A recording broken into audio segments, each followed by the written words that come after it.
And now, episode 214B of the Media Virus Podcast.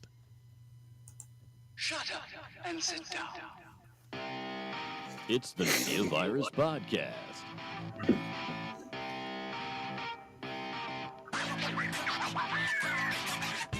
Now, here's your infection team. We are back in the B block of the Media Virus Podcast. We are going to be getting into some more Gen X stuff. You know, we are Gen X. So when we see articles about Gen X, you know, we like to pick them apart. And they're not all a flex, you know. No. Some of them talk about bad things that happened to us. Well, good evening, America, and welcome back to TMVP, where we point and laugh as the world melts faster than a snow cone in Satan's sauna. I'm your host, and I meant to change that. I'm Matty Rockdef. And joining me is the man whose credentials are as questionable as his choice in clerical collars, the Reverend Professor, Mike Litoris. Mike, today we are diving into the revelation that, drum roll please. Did you say drum roll? I did say drum roll. You said drum roll. I know That's you right. said drum roll. I did. You did. I did. I'm A while going- ago now. Well,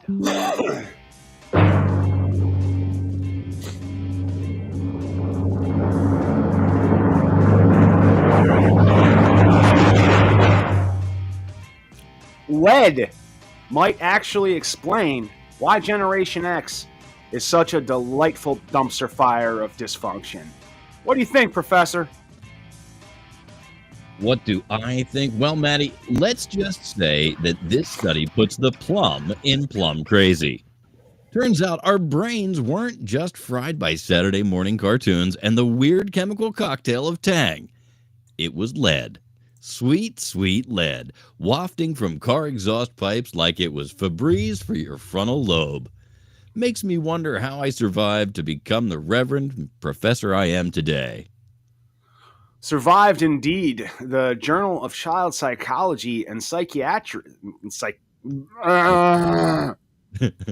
Survived indeed. The Journal of Child Psychology and Psychiatry just dropped the mic, claiming millions of us are carrying around anxiety, ADHD, and depression courtesy of lead exposure. Basically, we're walking Funko Pops of neuroses, or as the boomers would say, you kids are just lazy. Maybe they're right, but only because we were chemically enhanced to slack. Exactly. And let's not forget, Matty, they also blamed us for eating all the paste. Turns out we were just getting a little extra hit of lead to top off our daily recommended dose. I mean, now from the paste is delicious. Well, I mean, some people like it. Yeah. Honestly, it explains a lot. Why our generation invented both the sarcastic clapback and grunge music. We were mentally unhinged, but at least we were vibing while doing it. And don't forget, Mike, this all happened before adulting was a verb or therapy was a vibe. We didn't get safe spaces. We got, here's a latchkey, don't burn down the house. Honestly, the fact that we're still standing is a miracle or proof that lead makes you indestructible. Like a cockroach with a 401k. Hey, it's not all bad. Researchers linked lead exposure to 151 million excess mental disorders. If that's true, at least now we know why every Gen Xer can remember both the plot of The Breakfast Club and the exact moment their soul died while filing TPS reports. It's because our brains are more scrambled than Denny's hash browns. Oh, and let's talk about this Aaron Rubin guy calling us Generation Lead. Honestly, I'm offended. We've always been Generation X because we're a variable, completely unpredictable, and guaranteed to confuse everyone, especially ourselves. True dat, Matty, true dat. And how about that in the article? Maybe a Dem can win in 2028 by promising to bring back hard white dog poop to the streets? First of all, why was that even a thing? Secondly, if it takes petrified poop to save democracy, I say sign me up. Generation X, powered by nostalgia, fueled by lead, and clearly inspired by calcified canine crap. And on that note, we will wrap it up right here on the TMVP. Remember, folks, if you're feeling anxious, distracted, or just plain unhinged, blame it on lead. And thank your lucky stars you didn't lick too many windows back in the day. Stay tuned for more headlines, more laughs, and a lot more nihilism. Signing off on this is Matty Rockdef. And the Reverend Professor Mike Litoris. Stay leaded, stay jaded, and don't forget to recycle your bad decisions. I've been saying it for a couple of months, at least maybe over a year, that we need to put lead back in the atmosphere. Because men are too soft. Yeah, men are too soft now. And the problem is that they didn't get enough lead. There's no lead in the paint. There's no lead in the gasoline. Right? We've removed all the lead. Nothing is, Nothing's leaded any. Well, that's not entirely true. They still use it in bullets and birdshot and fishing sinkers. That's true. Well, maybe we can feed our kids some fishing sinkers. Toughen them up. Not a bad idea. Not a bad idea at all.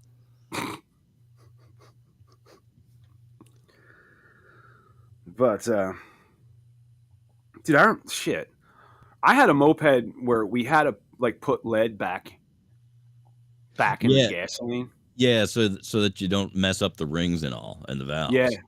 Yeah. That thing used to smoke like a bitch. Yeah. So God only knows how much. I remember leaded gasoline, and I remember the race cars that my dad built, burning leaded gasoline, and how good they smelled. How good they smelled, so nummy gnomes. I remember when I was a kid. When did they? When did they take the lead out? Yeah. It was through the late 70s and early 80s, I believe, that was phased out. So during our childhood. Because I remember I was a dumb kid to begin with. Okay. Just to let's start out right. I wasn't that bright. And I didn't know what made the lights turn on and off in the car. Right. So my favorite thing to do was to get out of the car and run behind it and see the lights turn off.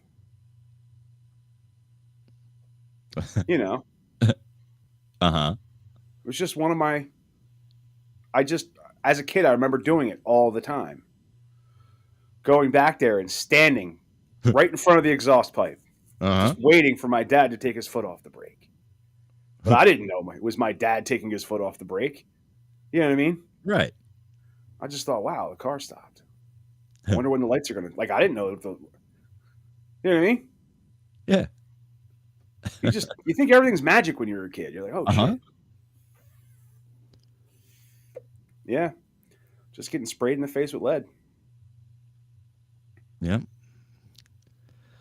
Leaded gasoline was banned for vehicles beginning with the 1975 model year because it damages catalytic converters. Not because it damages people, because it damages catalytic converters. Right. Got it. All right. The U.S. completely phased out leaded gasoline for on-road vehicles on January 1, 1996. Wow. That's longer than you'd think it would be. Yeah, there were still some places where you could get it until 1996. Yep. Wow. And I'm trying to think if we ever actually bought leaded gasoline, because the moped I had, the moped was in the Poconos. Right. Well, we are close to the refineries, so we would have been first on the list to get the new stuff. Yeah, but I mean, I'm talking about I was up in the mountains Right. where they still. Only a truck drive away from the giant sun refinery there in No, but Philadelphia. what I'm saying is that they're like, it's a poor community. It's always like Right. mountain Yeah. towns have always been poor communities. Yep. Poor communities fix older things as opposed to buying newer things. Yes. So older communities would need lead. That's where they kept the lead around, where there Right. was they were more apt to need Right. it to keep And I'm trying to think if I've ever actually purchased leaded gasoline for that moped. I can't remember. I think we might have once or twice. I know that I can remember it being a big deal when the gasoline around here was definitely, like, they made a big deal. It's unleaded. And the funny thing is, it wasn't that we had to figure out how to get the lead out of gasoline because it was an additive. We just had to stop putting it in. Well, but it would fuck the cars up. Right. If that was for like a reason they put it in. Yeah, it keeps. They had to figure out how to make an engine that didn't fuck up without it. That didn't ping really bad without it. Yeah. It quiets the pinging. You know what? I don't know. Do you remember when gas stations did commercials? Yeah. And Bob Hope did a commercial. It was like, "Oh, is your car always pinging and knocking? You got to buy this gas." I don't remember him specifically, but that was always the gasoline commercial. It's, you gotta get this one because of our special blend. Do you want me to tell you what the special blend actually boils down to? Sure. And at distribution points where they have gasoline, they'll have generic gasoline, and then either the guys on the truck are already carrying the additive, or they have it available to them there because they know that company buys gas there. They put about a coffee can size amount into each of the tanks in a big tanker truck. Yeah. And that's the difference. So wow. like a coffee can on 500 gallons. Huh. I also remember this little ditty. I don't know if you remember it or not, but it goes, "Come to Atlantic Gas and get your collegiate glass. Step right up and choose your school with an 8-gallon fill-up of our very best fuel." Nope, don't remember that one. You remember that one? But it warms my heart to the cockles that you do. It was every time you got a fill-up, you would get a college team team glass. Like, they had to give you shit to come buy their gasoline. Yep. But they always had those giveaways and stuff like that. Oh, Erica's chiming in from the comments. We can say did he. We can't say did he. Yeah. See, people have been saying ditty for a while. That means a song.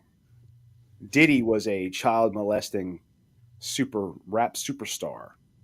I still have like Sean Combs undershirts. Oh yeah?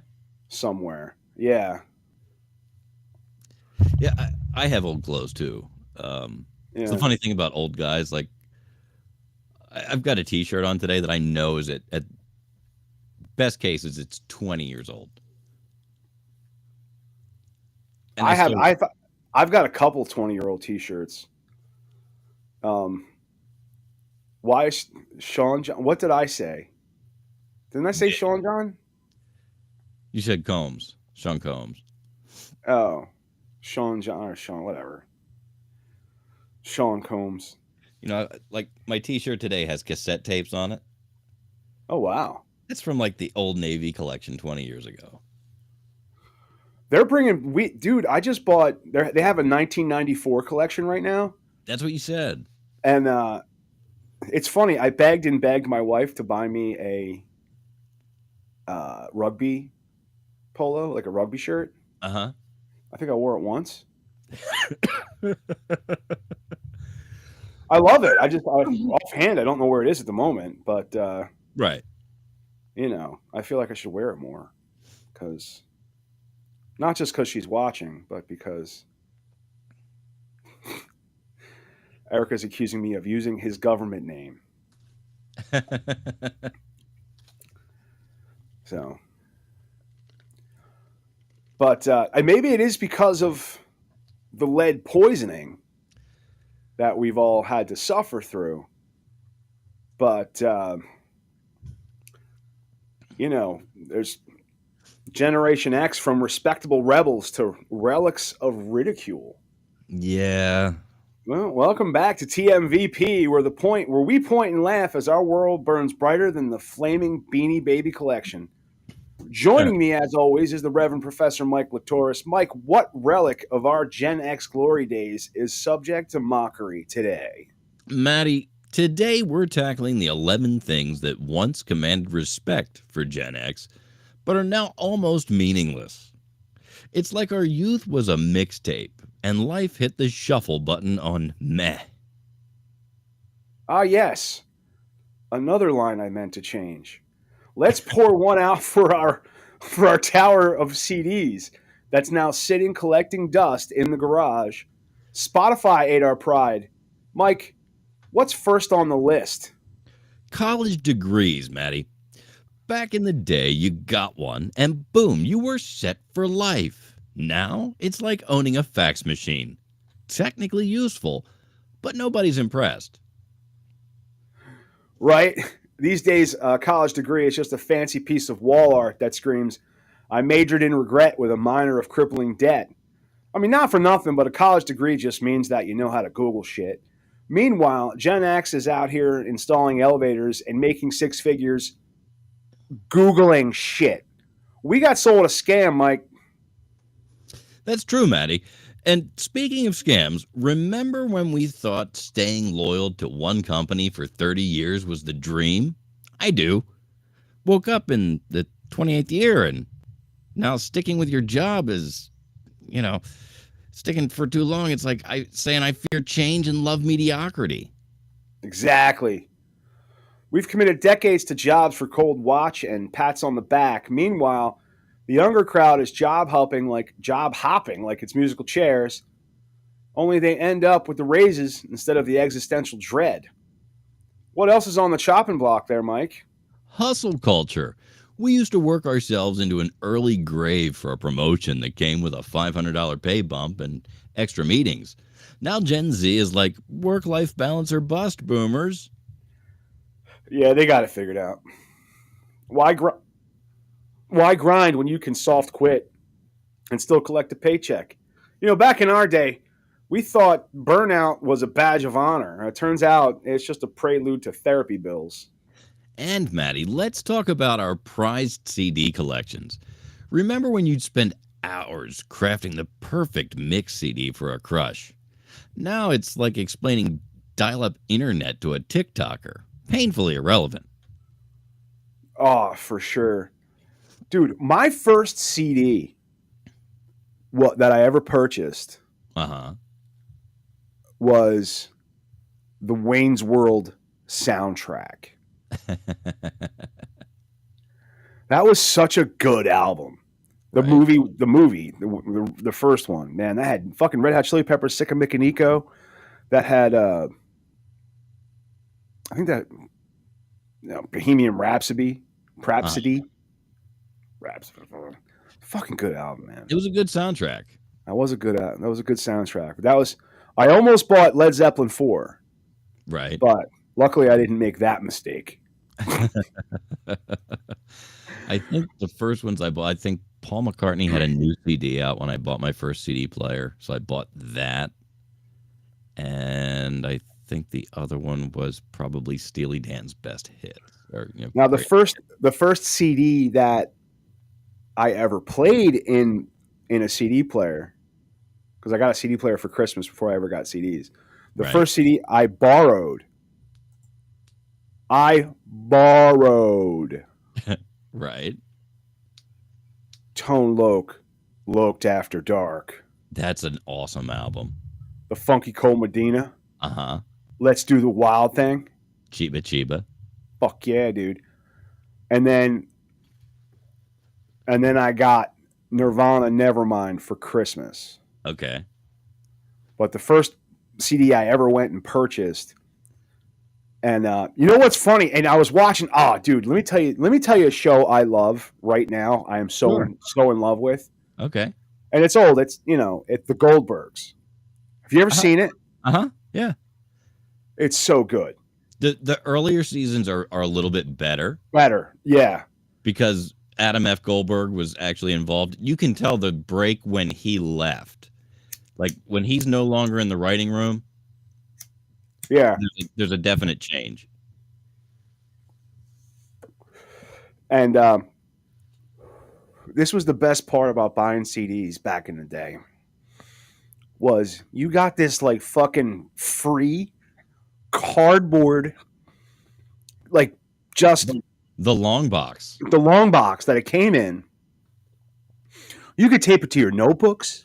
Yeah. You know what I mean? You could cut it out. It was trash. Yeah. But it had your favorite band's fucking logo on it. Uh-huh.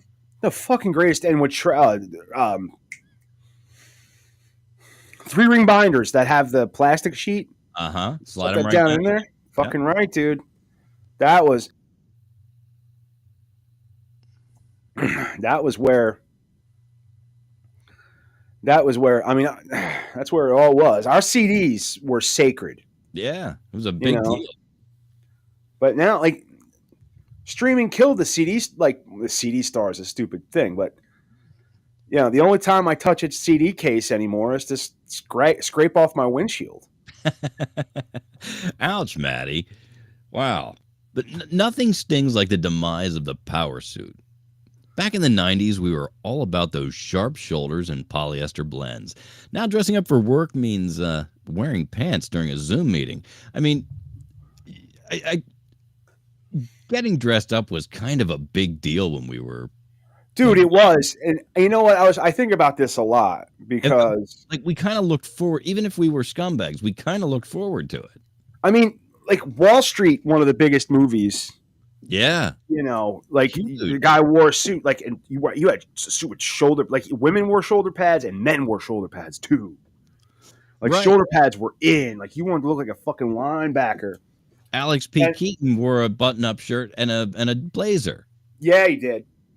And I think, because here's the thing is my brother, my dad's other son,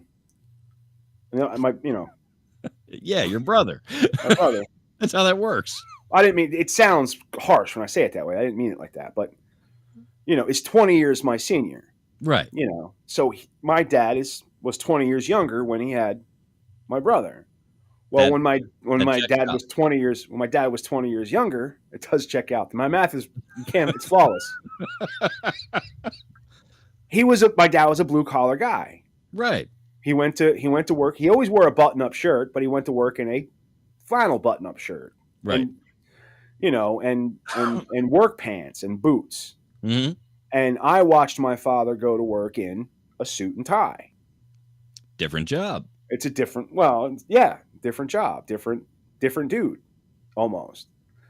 And so, especially me growing up, like wearing a suit was like really, really important to me for some fucking reason. Because we were taught to have some kind of reverence for it.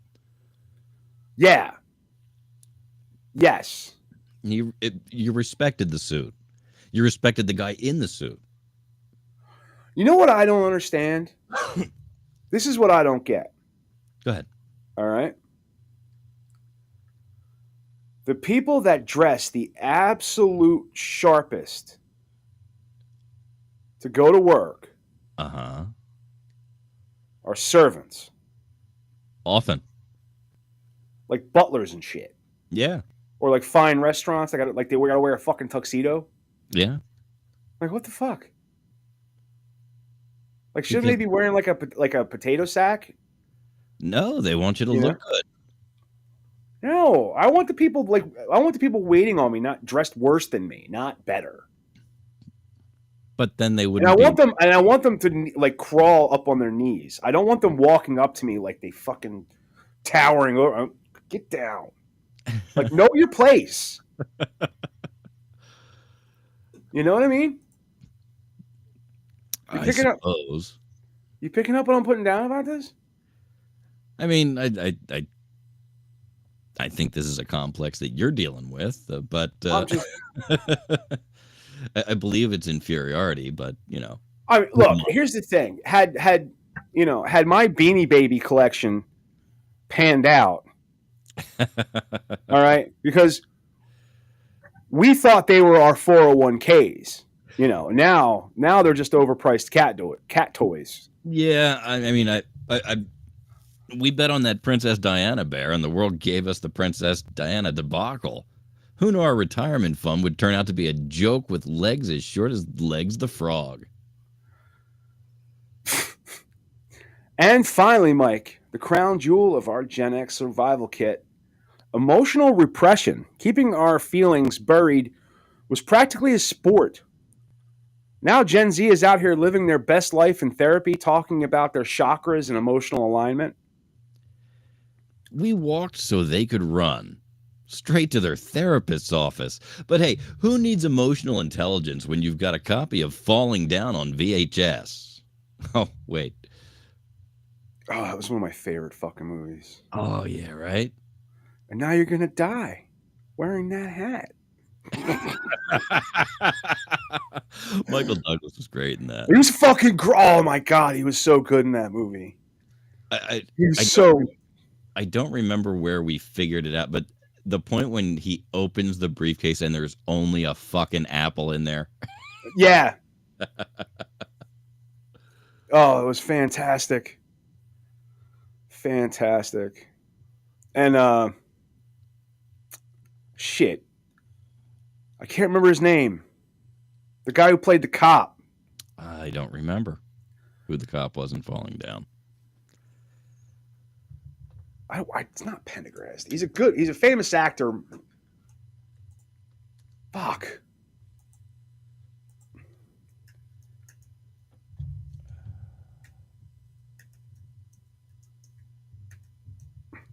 Then you find out that he was married to a fucking hot ass Spanish chick. You know what I mean? Yeah, I mean,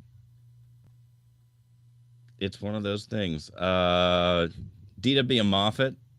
No. Robert Duvall. Oh, Robert Duvall. Yeah, okay.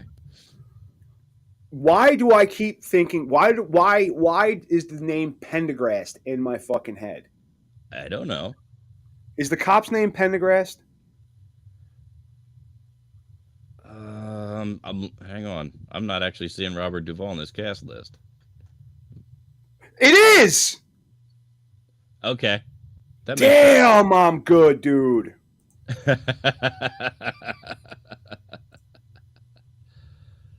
Pendergast.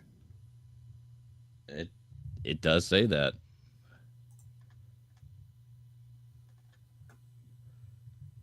Where did you're at IMDb? Okay. Yeah.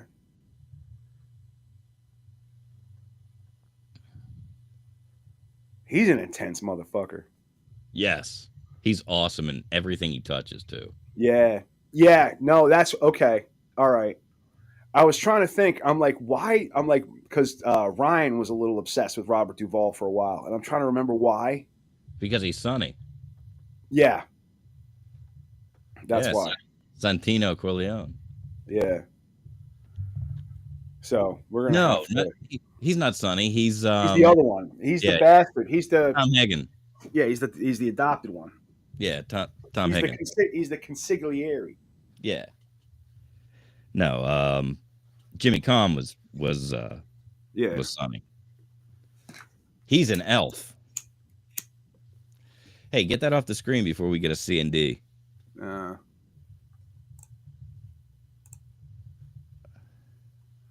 Who is an elf? Jimmy Kahn. He played. He was the dad. He was the dad. All right.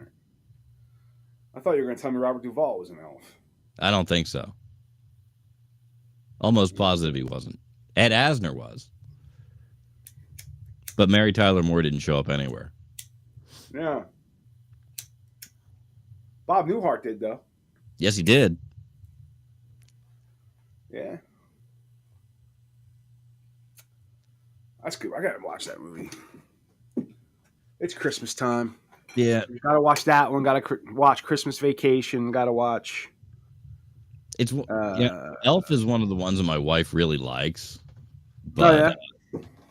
the as it turns out, she despises Will Ferrell. Really? Yeah, but funny enough, she loves Elf and she loves Step Brothers. Oh, all right. Has she ever seen Talladega Nights? Not a fan. Not a, She's not a fan. not a fan of Ricky Bobby? No. Damn, dude. I'm sorry. Eh, Sorry you have to live through that. we get by. It's unfair. We get by. That's one of the finest movies ever made. As It a is piece of pretty good. cinematography. It is pretty good. My favorite is in the opening credits. It says, "Life is about speed.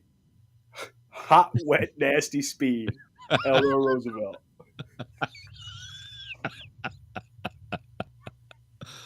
Oh, From start to finish, that movie is a masterpiece. yeah, it's good. I actually want to.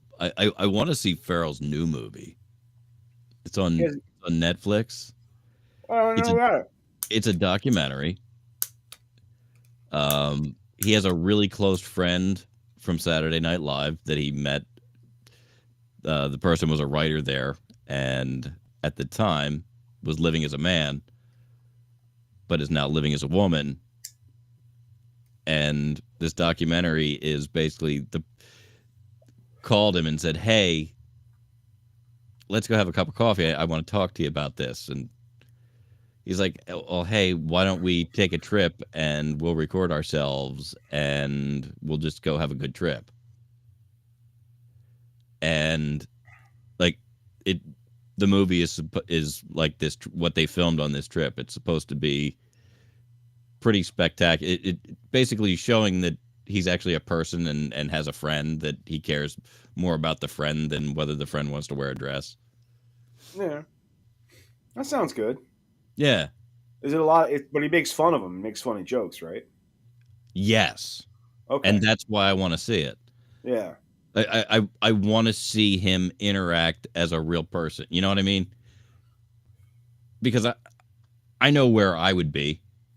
There would be jokes, but no ill will. You know what I mean? Yeah. Joking is our language. It's especially generationally. You know, if your Gen X friend isn't poking fun at you for generally no good Right. reason, Right. Like, they if we're not probably- making fun of you, they're just, like, we don't like you. or you're mad at me, yeah.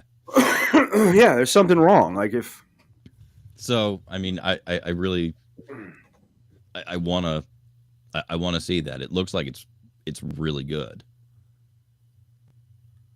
sounds good, I'll have to check it out too.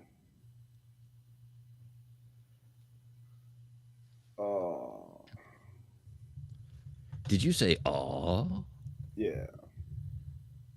Oh, yeah. You know, I'm thinking that maybe next week folks could tune in because we may discuss whether MySpace is due for a comeback. Spoiler, it's not. Oh, fuck. Are we not done reading? No, but that's okay. Don't worry. I fixed it up. I just figured I'd put a little bow on it there at the end.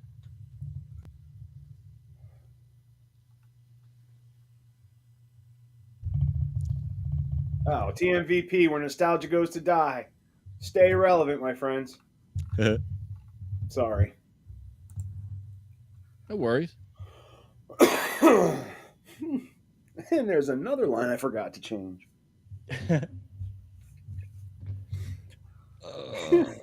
It sounds like Luigi tried to fuck his own face.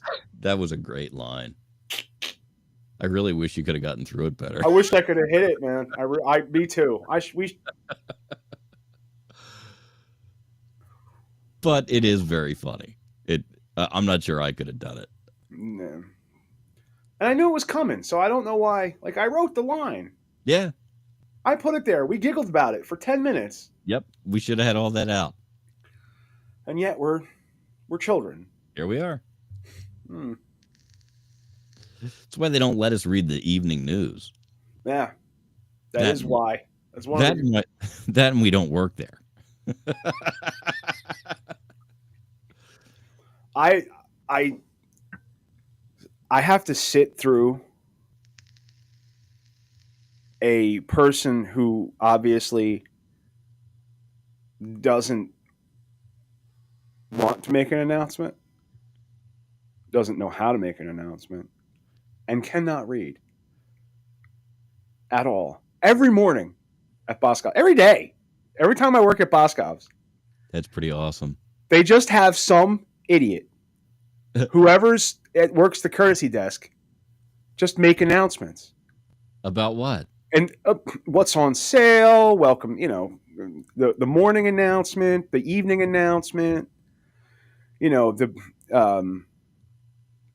somebody's on the phone, shit like that. And there's lots of reasons to make announcements. Sure.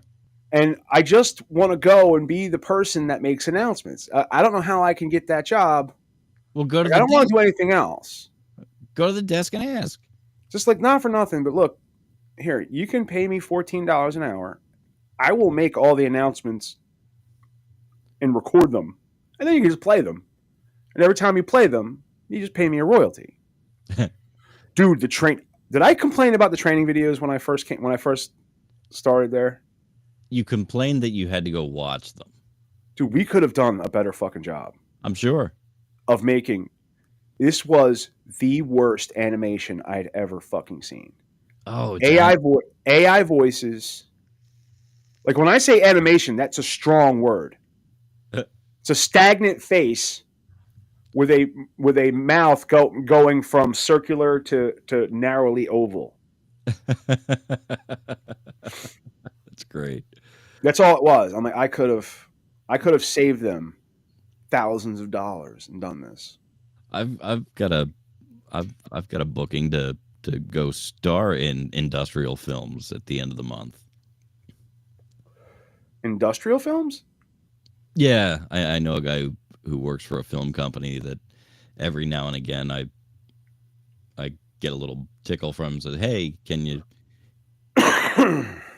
if anybody's available?" And I threw my name in. And he's like, "Hey, you can come. I've got something at the end of December, so I'll add you to the group." All right, I'll go do an industrial film. They're fun. Safety training. Yeah, basically. The last one I did with him was industrial setting in a metal shop, and I through much of it because one of the guys that was there shooting that day was shooting the module on workplace intoxication, drugs and alcohol in the workplace. Oh yeah. So I got to play drunk a couple of times.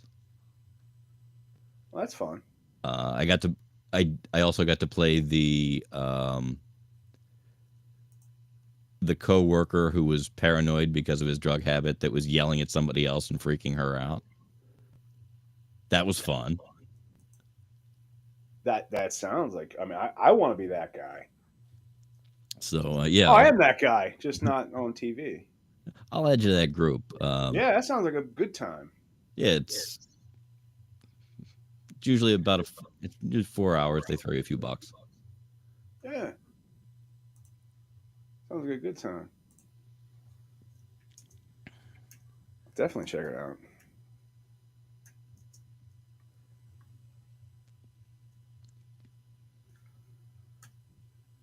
I want to get some clips from them though. I'll have to look and I don't know if there's any way I can get for your acting reel. Yeah, maybe I'll see if it'll throw me a few clips so I can start to put a reel together. That's a good way to put it. Yeah. Yeah.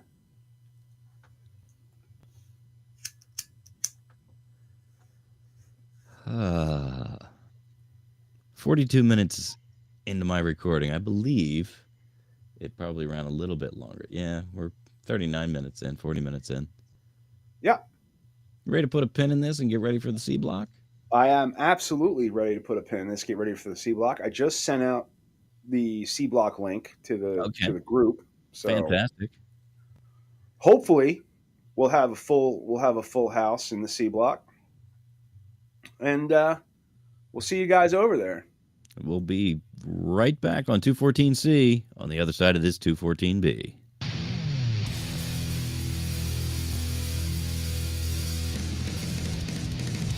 Damn, Big Daddy.